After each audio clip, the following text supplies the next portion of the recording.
কথার মধ্যে শেষ করবো। আজকে এখানে বক্তারা স্পষ্টভাবে বলছেন উনি শেখ হাসিনার বিচার হতে হবে এবং তাকে ফাঁসির কাছে ঝুলাতে হবে।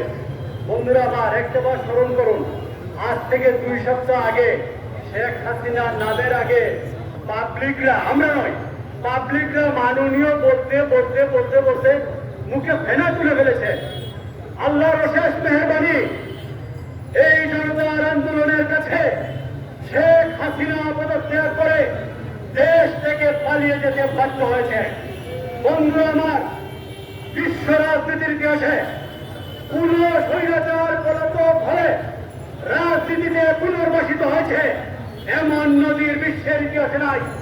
অতএব শেখ হাসিনা বাংলাদেশের রাজনীতিতে পুনর্বার ফিরে আসবে, আওয়ামী লীগ ফিরে আসবে এমন স্বপ্ন যদি আওয়ামী লীগের কোনো বন্ধুরা দেখেন, তাহলে আজ থেকে এটা দিবাস্বপ্ন হিসাবে ভুলে যান।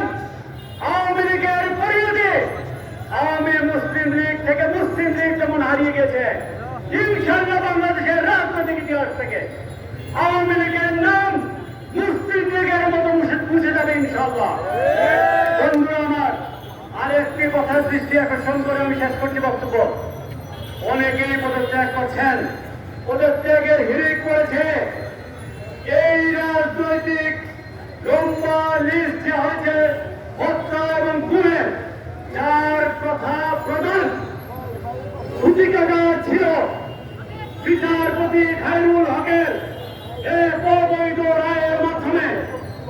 আমার আজকের এই অবস্থান কর্মসূচিতে সুস্পষ্টভাবে বলতে চাই, বিচারপতি খায়রুল হক পদত্যাগ করেছে, তাকে গ্রেফতার করতে হবে।